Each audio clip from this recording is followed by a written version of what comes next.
আমি উপনীত হৈছোহি সমগ্ৰ শিৱসাগৰবাসীয়ে অপূৰ্ণভাৱে ওলাই আহি এই বৰষুণৰ নেওচি বৰষুণ বতৰক আহ্বান কৰি তিৰংগা যাত্ৰাত অংশগ্ৰহণ কৰি প্ৰকাশ কৰিছে দেশৰ প্ৰতি ভালপোৱা অংশগ্ৰহণকাৰী সমগ্ৰ শিৱসাগৰবাসী ৰাইজে প্ৰকাশ কৰি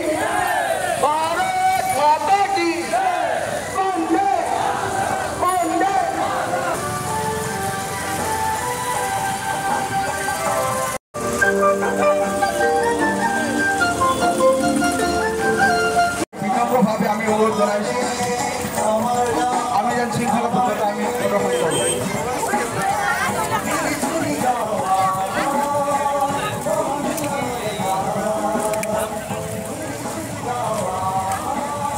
ৰাইজ ওলাই আহিছে, চিপাঝাৰবাসী ৰাইজ ওলাই আহিছে যে ভাৰতৰ স্বাধীনতাৰ যি আজি তিৰংগা যাত্ৰা, এই তিৰংগা যাত্ৰা গোটেই ভাৰতবৰ্ষতে পালন কৰা হৈছে।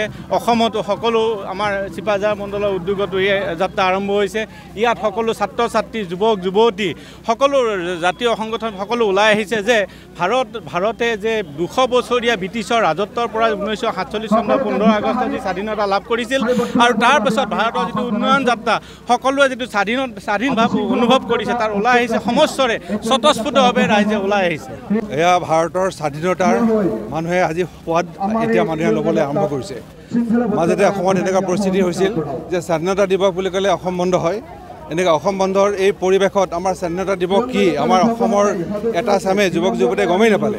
গতিকে সেই পৰিৱেশৰ পৰা আজি ভাৰতীয় জনতা পাৰ্টীৰ চৰকাৰ অহাৰ পিছত অসমত এনেকুৱা এটা পৰিস্থিতি হৈছে যে আজি স্বতঃস্ফূৰ্তভাৱে মানুহ ওলাই আহিছে আৰু এই তিৰংগা যাত্ৰাত সকলোৱে আগভাগ লৈছে আৰু ভাৰতৰ স্বাধীনতাৰ এই সোৱাদ মানুহে ল'বলৈ আৰম্ভ কৰিছে। এই তিৰংগা যাত্ৰা কৰিছোঁ আমি। এই তিৰংগা যাত্ৰাৰ জৰিয়তে আমি সমগ্ৰ ভাৰতবাসীয়ে আমাৰ তিৰংগা পতাকাখনক বিশ্বৰ দৰবাৰত প্ৰতিষ্ঠা কৰি আমাৰ যি উন্নয়নশীলতম যি স্বাধীনতা দিৱস, এই স্বাধীনতা দিৱসৰ পাকখনত আমি ভাৰতবৰ্ষৰ সমগ্ৰ জাতি জনগোষ্ঠী সকলোৱে মিলি তিৰংগা যাত্ৰা কৰিছোঁ। এই তিৰংগা আমাৰ গৌৰৱ, আমাৰ বন্দে ভাৰতম, এই আমাৰ ভাৰতবৰ্ষৰ জয়গান। ধন্যবাদ।